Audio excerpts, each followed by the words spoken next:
तुम्ही कालन को काल रक्षा मेरी की दियो माँ खेरे की रचपा। बोलिए गोविंद भगवान की।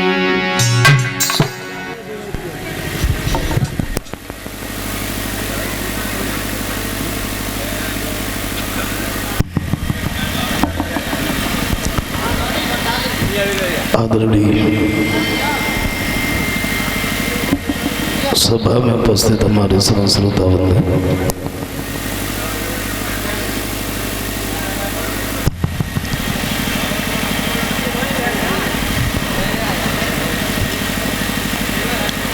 आइए गौर करते हैं कथा की तरफ।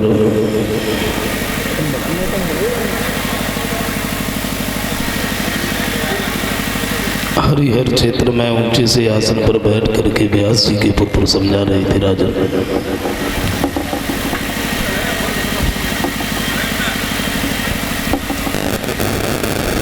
बताया हमारे देश भारत में ऐसे ऐसे राजा हुए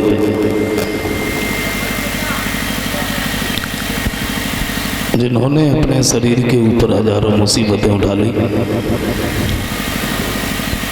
अपने घर परिवार को छोड़ दिया, लेकिन अपने धर्म को नहीं छोड़ा। और इन्हीं में से थे महाराज हरिश्चंद्र। कहते तो ये है, हरिश्चंद्र पहले सत्यवादी नहीं थे, हरिश्चंद्र बहुत बड़े झूठ बोलने वाले थे।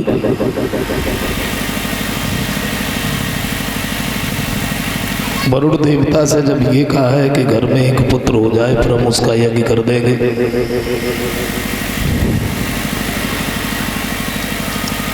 पुत्र तो हो गया, लेकिन महाराज हरिश्चंद्र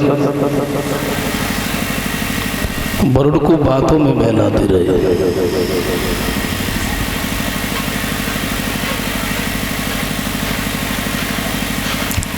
रोहितास घर में जब थोड़े से बड़े हुए हैं तो इन्होंने ये सुना कि मेरे पिता हमें यज्ञ में चढ़ाना चाहते हैं, तो घर को छोड़ के भाग गए।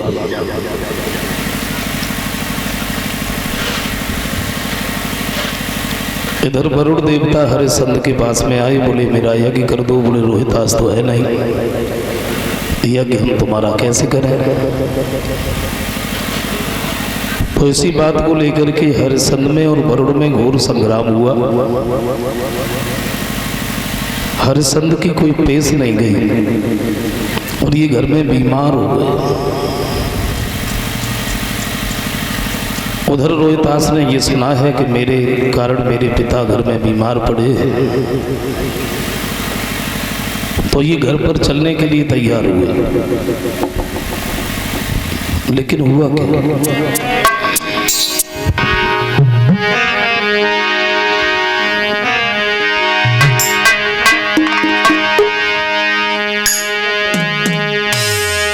सुनी खबरियां रोहित ने तब घर की सीध लगाई है।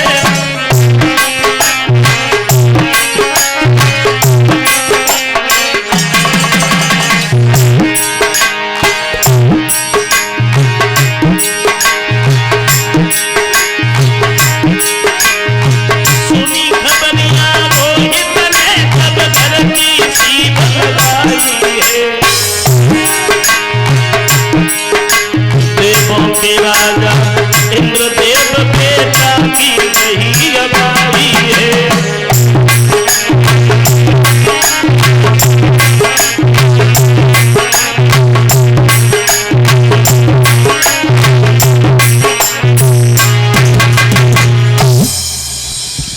रोहितास जब घर की तरफ चले,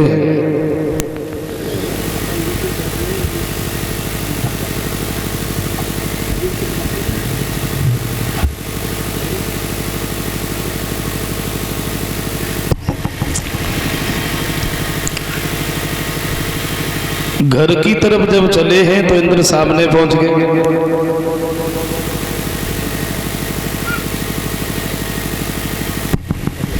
और जवाब दिया है, बेटा अगर तुम अपने घर पर अभी चले गए तो तुम वरुण देवता के यज्ञ में चढ़ जाओगे। बोले फिर क्या करें? तो एक बात कही, ऐसा करो तुम अपने बदले में किसी दूसरे लड़के को लिए जाओ तो उसे यज्ञ में चढ़ा देना तो तुम बच जाओगे। वही हुआ। रोहितास जो थे ये विश्वामित्र के बहनोई के पास में पहुंचे। अजीगर्त जिनका नाम था, जिनके घर में 3 लड़के थे।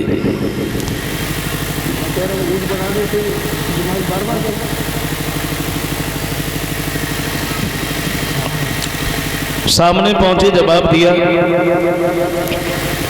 आप ऐसा करो, आप अपना एक लड़का हमें दे दो और उस लड़के के बदले में आप हमसे 100 गाय ले लो। तो अजीगर्त कहते हैं, देखो रोहितास बड़ा वाला लड़का हमें बड़ा प्रिय है, फिर रानी की इच्छा आप रानी से पूछ लो। और जब रानी से पूछा तो उन्होंने ये कह दिया कि हमें छोटा वाला लड़का प्रिय है। तो बीच वाला जो लड़का था जिसका नाम था सुनासेस, उठ करके खड़ा हो गया, जवाब दिया, ना ही तो मैं पिता को प्रिय हूं, ना ही माता को प्रिय हूं, और मेरा तो बहुत बड़ा सौभाग्य है जो मेरा शरीर ये वरुण देवता के काम में आ रहा है। तुम ऐसा करो तो मुझे ले चलो। रोहितास ने 100 गाय दी, सुनासेस को साथ में लिया और ये जब घर की तरफ जा रहे थे तो रास्ते में विश्वामित्र जी मिल गए। पूछ लिया, बेटा कहाँ जा रहे हो? रो रो करके सारी बात बताई है, हम वरुण देवता के यज्ञ में चढ़ने के लिए जा रहे हैं। विश्वामित्र जी जो थे हरिश्चंद्र के पास में आए, इन्होंने वरुण देवता का यज्ञ किया, मंत्रों के द्वारा वरुण को प्रसन्न कर लिया। तो वरुण कहते हैं, ऐसा करो तुम हमसे वरदान मांग लो। तो वरदान में सुनासेस को ही मांग लिया, यज्ञ भी हो गया, बलि भी नहीं चढ़ाई गई। लेकिन जिस दिन से महाराज हरिश्चंद्र ने वरुण देवता का यज्ञ किया, उसी दिन से इनका एक नियम सा बन गया, दिनों दिन यज्ञ करना, दान करना। अब तो हरिश्चंद्र का नाम रोशन होता चला गया। प्रजा के लोग अगर कहते हैं तो यही कहते हैं कि राजा हो तो हरिश्चंद्र जैसा। हरिश्चंद्र के नाम की बढ़ाई ब्रह्मा जी की सभा में पहुंच गई, जहां गुरु वशिष्ठ और विश्वामित्र जी बैठे थे। तो वशिष्ठ कहते हैं कि वो शिष्य मेरा है और मुझे अपने शिष्य पर पूरा भरोसा है, जो कहेगा वही करेगा, चाहे उसके प्राण क्यों न चले जाए। विश्वामित्र जी को अच्छा नहीं लगा, उठ के खड़े हो गए, बोले तुम हरिश्चंद्र को सत्यवादी कह रहे हो? और उस हरिश्चंद्र को सत्यवादी कह रहे हो जिसने वरुण देवता का यज्ञ नहीं किया, जो हमारे भांजे को लेके गया। तुम कहो लेकिन मैं नहीं कह सकता। विश्वामित्र जी कहते तो सत्य होता है, व्रत होता है, पर सीमा सबकी रहती है।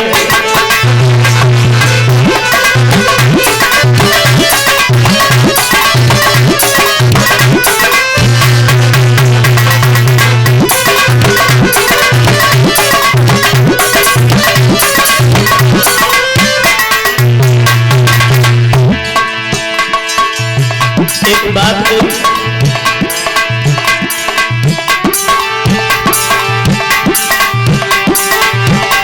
सत्य होता है, व्रत होता है,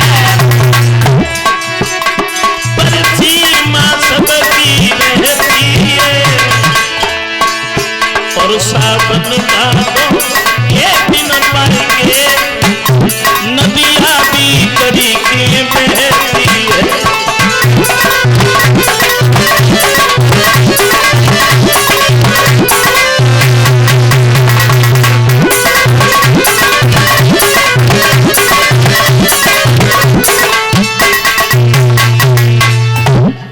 बोले तुम हरिश्चंद्र को सत्यवादी कह रहे हो तो कहो,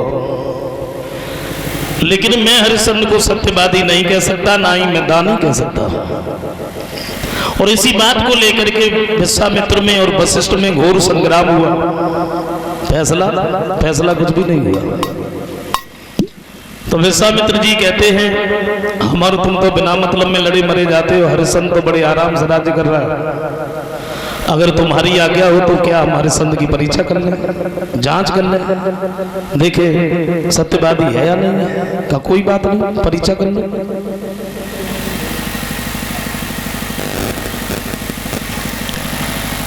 वशिष्ठ की आज्ञा को लेकर के विश्वामित्र जी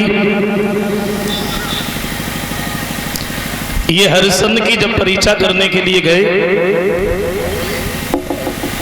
सबसे पहले तो इन्होंने सूकर का रूप धारण कर लिया। हरिश्चंद्र के बगीचे में घुस गए, वृक्षों को उखाड़ उखाड़ करके फेंकने लगे। माली जब मारने के लिए दौड़े तो उन्हें घायल कर दिया। एक माली भागता हुआ हरिश्चंद्र के पास में पहुंच गया।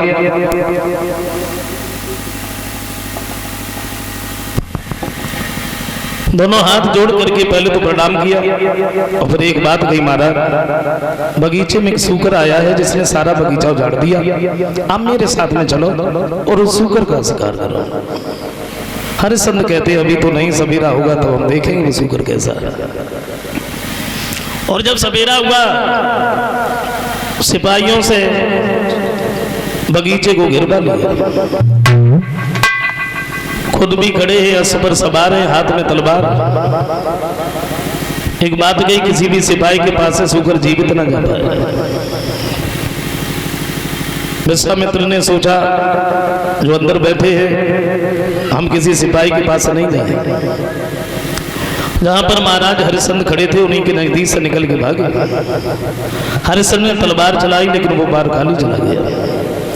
ये भागते हुए चले गए, जंगल में पहुंचे हैं तो क्या देखा है, अब हरिश्चंद्र हमसे बहुत पीछे है। तो उन्होंने अपना भेष बदल लिया, महात्मा बने गए।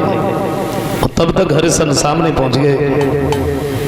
जैसे ही महात्मा को देखा, दोनों हाथ जोड़ करके पहले तो प्रणाम किया, फिर एक बात कही, महाराज क्या अभी आपके पास से कोई सूकर निकल के गया? तो विश्वामित्र जी कहते हैं देखने में ऐसा लग रहा है तुम कोई राजा हो, और राजा हो तो कैसे हो, शर्म नहीं लगती, सूकर का शिकार कर रहे हो? नाम क्या है तुम्हारा?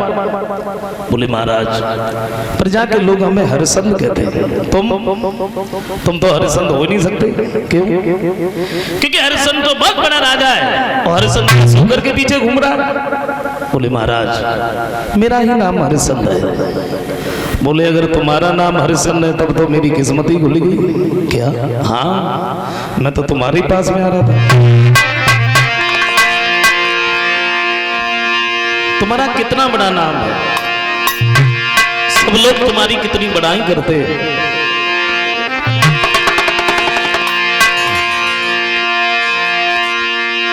ततो दानी भूप धर्म को रूप योर में कोई,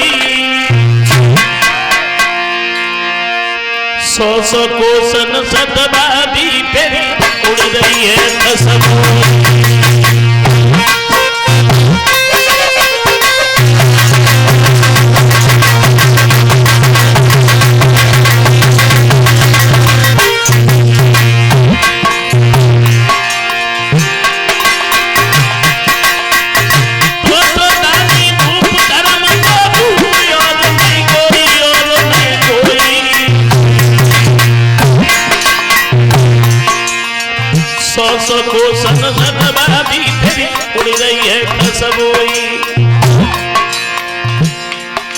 सोई जोरे दोनों हाथ कलियों बात मेरे कचोरी, तुम मांगो महाराज दिए हम सोई।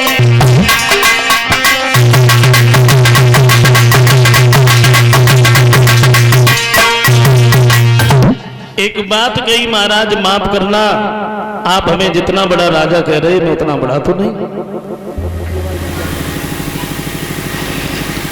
लेकिन फिर भी अगर आप कुछ आस को लेके आए हैं तो हम आपको निराश नहीं भेजेंगे। यहाँ तो सूकर का शिकार करते करते हम बड़ी दूर तक निकल आए, यहाँ तो कुछ भी नहीं है। आप मेरे साथ घर पर चलिए, आप जो भी कहेंगे हम आपको दे देंगे। तो विश्वामित्र जी कहते हैं हरिश्चंद्र तुम ये सोच रहे हो कि हमें धन दौलत की जरूरत है? नहीं। और तुम्हें नहीं मालूम क्या, खजाने का मालिक जिस जगह पर होता है खजाना तो उसके साथ नहीं होता। बोले महाराज मैंने कहा नहीं, केवल कुंजी और लगाम है, इसके अलावा कुछ भी नहीं। तो तो कोई बात नहीं है, ऐसा करो कुंजियों लगामी दान में दे दो, बाकी घर चल के दे देना, इतनी जल्दी भी नहीं है। लेकिन हाँ एक बात जरूर है, हमारे संकल्प के पढ़ाई की दक्षिणा 60 भार सोना है, वो तुम्हें पहले देनी पड़ेगी। महाराज हरिश्चंद्र नहीं समझे और इन्होंने कुंजी और लगामी दान में दे दी। कहा महाराज चलिए आप जो भी कहेंगे हम आपको दे देंगे। घर पर पहुंचे हैं तो एक नौकर को इशारा कर दिया, ऐसा करो महात्मा को सोना निकाल के दे दे। विश्वामित्र जी कहते हरिश्चंद्र थोड़ा मेरी तरफ देखो, आज्ञा किसे दे रहे हैं?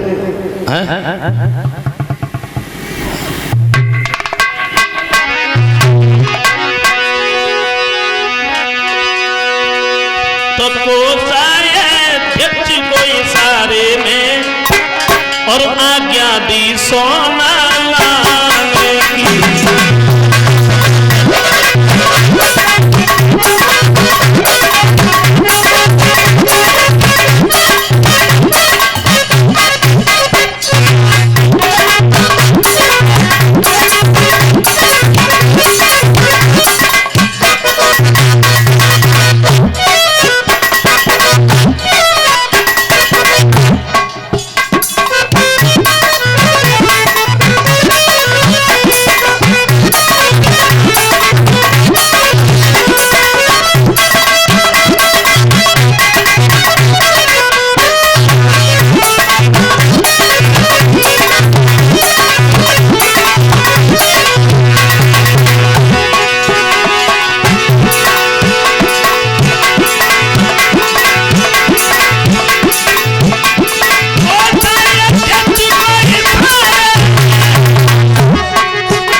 आज्ञा दे किसे रहे, थोड़ा मेरी तरफ को देखो।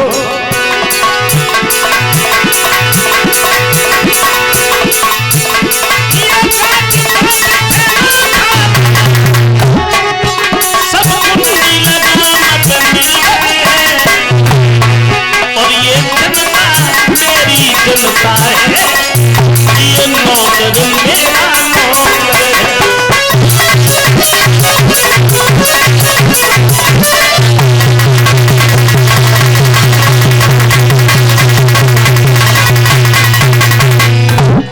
तुम्हें नहीं मालूम है कुंजी और लगाम में सब कुछ आ जाता है।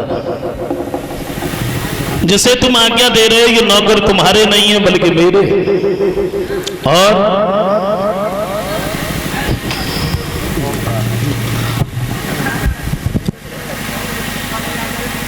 ये राज्य भी तुम्हारा नहीं है, राज्य मेरा।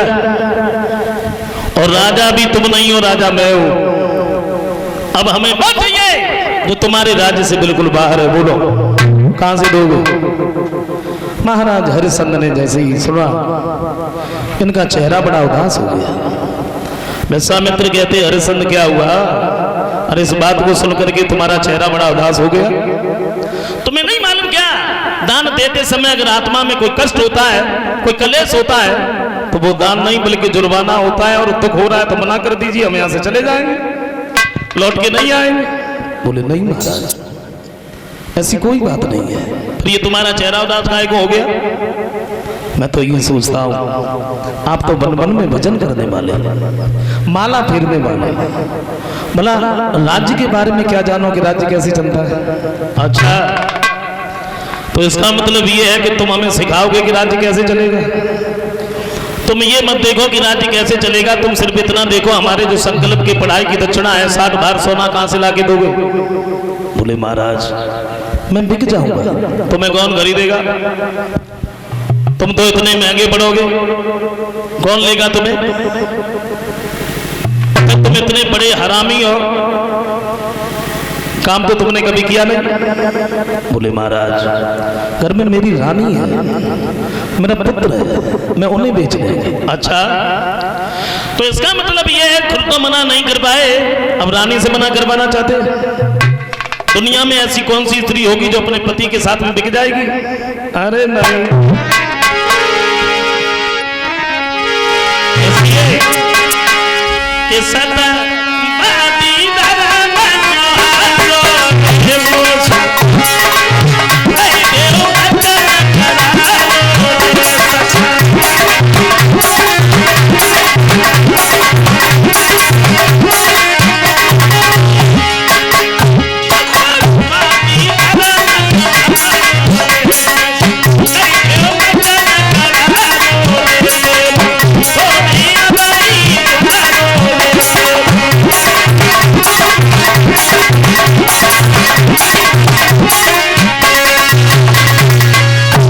कोई बात नहीं, मना कर दीजिए भाई। रानी से मना करवाना क्यों चाहते हैं?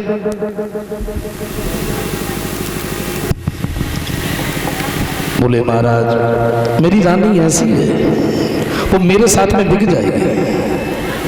बिक जाएगी तो कोई बात नहीं, फिर खड़े खड़े चेहरा की तरफ क्या देख रहे हो? जाइए पहले अपनी रानी से पूछ करके आओ वो बिकने के लिए तैयार है या नहीं है। अब ऐसी बातें बना रहे हो। जवाब दिया।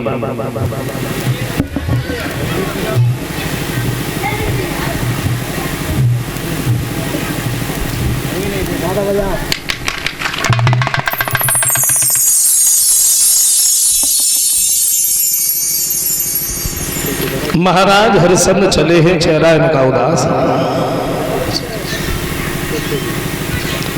महलों के अंदर जैसे ही पहुंचे, तारा ने जब अपने पति को आता हुआ देखा तो ये भाग करके सामने आई। तारा ने जैसे ही अपने पति को देखा, अरे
तारा ने जैसे ही देखा है तो भाग करके सामने आई है। आइए महाराज।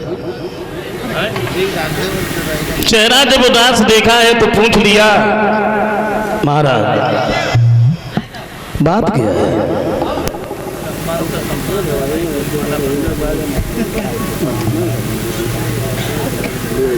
आज ही आपका चेहरा बड़ा उदास है, शरीर में कोई कष्ट है,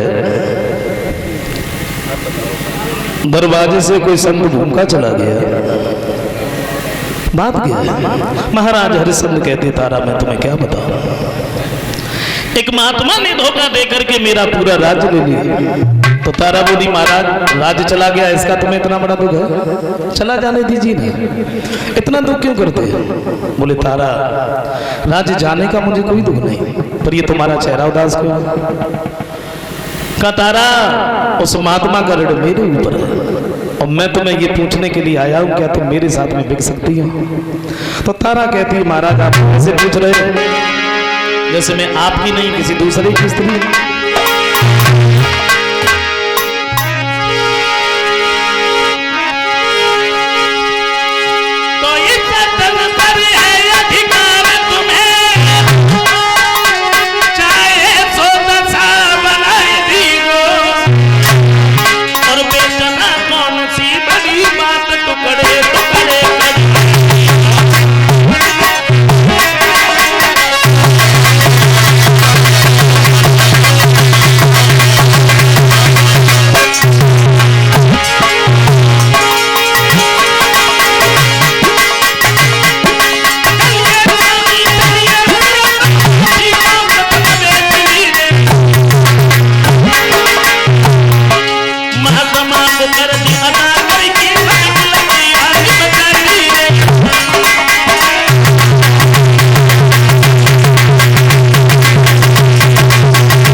जवाब दिया, महाराज आप मुझे भेज लीजिए।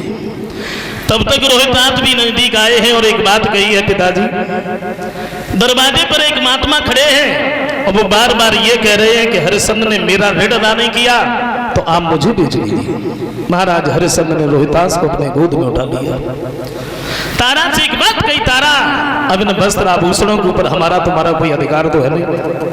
तुम्हारे पास में अगर कोई फटी सी साड़ी हो तो तुम उसे धारण कर लो, इन वस्त्र आभूषणों को उतार करके रख दो। तारा ने वस्त्र आभूषणों को उतार करके रखा है, फटी सी साड़ी पहनी है। महाराज हरिश्चंद्र, तारा, रोहितास महलों से निकल करके जब चले, एक कवि कहते हैं कि वो भी एक स्त्री थी जो अपने पति के साथ में बिकने के लिए तैयार हो गई। आज भी है वो कवि ये कहते हैं कि आधुनिक स्त्री अपने पति से वैसे हित तो करती है, लेकिन ज्यादा दिना तक नहीं। कब तक? तो एक कवि कहते हैं क्या,